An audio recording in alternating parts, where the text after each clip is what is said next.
ले जी मुबारक हो। बिलाखिर अमरीकी सदर जो बाइडन ने वज़ीर आज़म शहबाज शरीफ को एक ख़त लिख दिया। ये ख़त सिर्फ़ 139 अल्फाज पर मुश्तमिल है, 139 वर्ड्स, और इसको पाकिस्तान में जो अमरीकी एम्बेसी है, अमरीकी सफारत खाने ने अपनी वेबसाइट पर शाये किया है। ना तो अमेरिका के सदर का जो दफ्तर है यानी वाइट हाउस, ना तो वहाँ से इसका कोई ज़िक्र किया गया है या ऐलान किया गया है, और ना ही पाकिस्तान के जो वज़ीर आज़म का दफ्तर है या पाकिस्तान की जो वज़ारत ख़ारजा है उसने इस ख़त के बारे में कुछ बताया है। लेकिन शायद बड़ी खुशी होगी, वज़ीर आज़म हाउस में इस वक्त शहबाज शरीफ शायद बहुत खुश हों, पता नहीं वहाँ जश्न का समा हो, क्योंकि जो बाइडन ने अब तक जब से वो सदर बने हैं पहली बार किसी पाकिस्तानी वज़ीर आज़म से राब्ता किया है। उनके दौर में इमरान ख़ान भी वज़ीर आज़म रहे, उसके बाद जनाब शहबाज शरीफ भी रहे, उसके बाद हमारे निगरान वज़ीर आज़म भी रहे काकड़ साहब, और उसके बाद दोबारा अब जब शहबाज शरीफ आए हैं तो ये ख़त लिखा गया है। अब इस ख़त में जो लिखा गया है उससे ज़्यादा अहम बात जो है देखने की वो ये है कि इसमें क्या नहीं लिखा गया है। तो देखते हैं, इसमें पहले देखते हैं क्या नहीं लिखा गया है, फिर देखते हैं कि क्या लिखा गया है। देखिए, सबसे पहली बात जो इसमें है वो ये है कि इसमें इलेक्शन का कोई ज़िक्र नहीं है और जमहूरियत का कोई ज़िक्र नहीं है। अगर इस तरह के किसी भी आप कम्युनिकेशन को देखें कि एक वज़ीर आज़म जो मुंतखब हुए हैं, 5 साल के लिए मुंतखब हुए हैं, हुकूमत मुंतखब हुई है, जमहूरियत के हम एक प्रोसेस से गुज़रे हैं, तो आम तौर पर ऐसा ख़त जब लिखा जाता है और किसी मगरबी मुल्क से लिखा जाता है, अमेरिका से लिखा जाता है, तो उस प्रोसेस पर मुबारकबाद दी जाती है कि आपको बहुत मुबारक हो, आपने इलेक्शन का इनेकाद किया, जो जमहूरियत की तरफ एक बड़ा कदम है। कोई ज़िक्र नहीं इलेक्शन का, जमहूरियत का कोई ज़िक्र नहीं, और उससे भी बड़ी जो शायद शॉकिंग बात है कि इसमें वज़ीर आज़म साहब को वज़ीर आज़म मुंतखब होने की भी कोई मुबारकबाद नहीं, बिल्कुल मुबारकबाद निस्ता।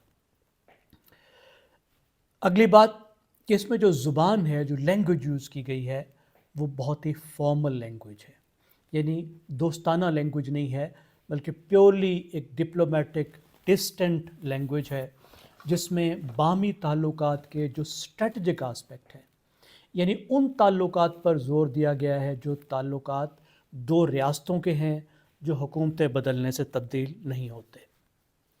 इसके अलावा इसमें क्या नहीं है जी?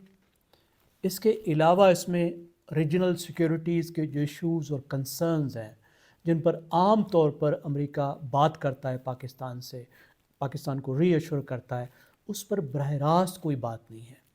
अफ़गानिस्तान के साथ पाकिस्तान के ताल्लुकात की कोई बात नहीं है, काउंटर टेररिज्म की बरह रास्त बात नहीं, हम देखेंगे इनडायरेक्ट ज़रूर बात है, लेकिन काउंटर टेररिज्म की उस तरीके से ज़िक्र नहीं है। भारत पाकिस्तान का कोई ज़िक्र नहीं है। फिर हम अगर आगे चलें तो माशी ताउन की कोई बात नहीं है, ट्रेड अग्रीमेंट्स की कोई बात नहीं है, तिजारत की कोई बात नहीं है, सरमायाकारी की कोई बात नहीं है। ये वो चीज़ें हैं जो आम तौर पर अमेरिका की तरफ से जब कम्युनिकेशन होती है तो इसको एम्फेसाइज़ किया जाता है गुडविल जेस्चर के तौर पर। पीपल टू पीपल का ज़िक्र बहुत ही इनडायरेक्ट अंदाज में है, वो आगे हम देखेंगे, लेकिन कल्चरल एक्सचेंज की कोई बात नहीं है, तालीमी प्रोग्राम की कोई बात नहीं है, और पीपल टू पीपल कंटेक्ट को मजबूत बनाने की उस तरह से बात नहीं है जिस तरीके से तवक्को की जा सकती थी। ये तो है जी मिसिंग आस्पेक्ट। अब इसमें क्या शामिल है उसको हम देख लेते हैं। इसमें सबसे पहले जो बात की गई है वो बात की गई है पार्टनरशिप की, कि हमारे कौमों के दरमियान जो पार्टनरशिप है वो हमारे लोगों के सिक्योरिटी के लिए और दुनिया भर के लोगों की सिक्योरिटी के लिए बहुत अहम है, और अमेरिका इस मामले पर पाकिस्तान की मदद करता रहेगा। यहाँ से ख़त शुरू होता है बग़ैर किसी सलाम दुआ के, यहाँ से डायरेक्ट शुरू होता है। तो पहली बात कि जो सिक्योरिटी लेंस है जिससे अमेरिका पाकिस्तान को देखता है उससे ही देखता रहेगा। आगे कुछ जो स्टेपल हैं, यानी अमेरिका की जो कम्युनिकेशन है उसमें जो बातें तयशुदा हैं कि वो होंगी, वो है shared vision for a future of greater health security, economic growth and access to education. یعنی ہیلتھ کی سیکیورٹی، معاشی تعاون، سب کے لیے تعلیم، اس کا جو ہمارا شیئرڈ ویژن ہے اس کو ہم بڑھائیں گے۔ اب یہ وہ بات ہے جو امریکہ ایک ساری دنیا میں ہر وقت ہی کہتا ہے۔ اس سے آگے ایک جو بات ہے وہ سبسٹینشل بات ہے جو امریکہ کی موجودہ پالیسی میں اہم ہے، وہ ہے گرین الائنس فریم ورک، یعنی جو ماحولیاتی آگے جو تباہی آ رہی ہے اور پاکستان جس کا بہت شروع میں نشانہ بنا ہے، اس میں وہ کہتا ہے کہ ہم جو کلائمیٹ ریزیلینس ہے اس کو مضبوط بنانے میں مدد کریں گے، سسٹینیبل ایگریکلچر یعنی ایسی ایگریکلچر جو چلتی رہے جس کی وجہ سے ماحول خراب نہ ہو، زمین خراب نہ ہو، اس پر، اور جو آبی وسائل ہیں اس میں پاکستان کی مدد کریں گے، اور جو 2022 کے جو فلڈز آئے تھے اس سے جو تباہی پھیلی تھی اس میں بھی پاکستان کی مدد جو ہے وہ امریکہ کرتا رہے گا۔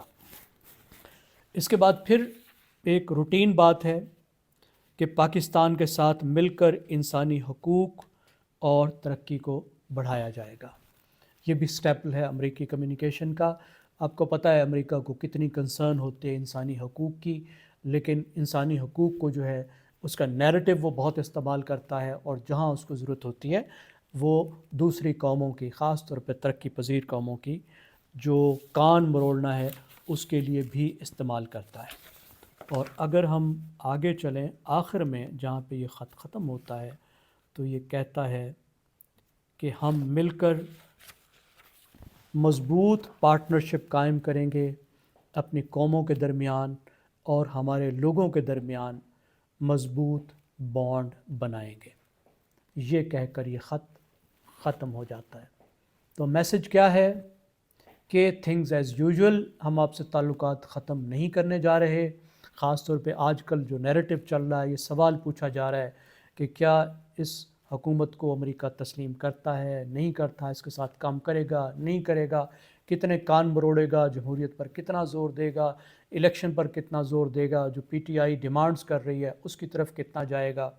تو اس میں ایک تو ری ایشورنس یہ ہے کہ فکر نہ کریں، ہم آپ کے ساتھ کام کرتے رہیں گے۔ اگر جمہوریت کا ذکر نہیں کیا تو اس کے دونوں مطلب ہیں۔ ایک تو یہ ہے کہ الیکشن کو انڈورسمنٹ نہیں دی، مبارکباد نہیں دی، لیکن یہ خط لکھ کر یہ بھی ظاہر کیا کہ ہمیں اس کا کوئی بہت مسئلہ بھی نہیں ہے، اس کے بارے میں کوئی براہ راست کمیونیکیشن اس کے کرٹیسزم کی بھی نہیں کی گئی۔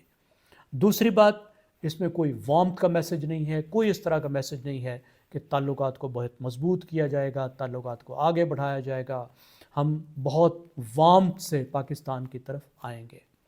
تو نہ کوئی بہت اچھی بات اور نہ کوئی بہت بری بات، لیکن پھر بھی میرے خیال میں اوور آل جو ہے یہ حکومت کے لیے ایک ری ایشورنگ میسج ہے۔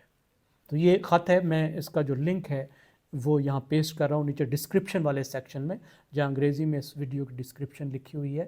آپ چاہیں تو اس کو خود بھی پڑھ سکتے ہیں اور ضرور پڑھیے۔ آپ کا بہت شکریہ۔ آپ کو یہ پسند آیا ویلاگ تو اس چینل کو سبسکرائب کریں اور بیل آئیکن کو پریس کریں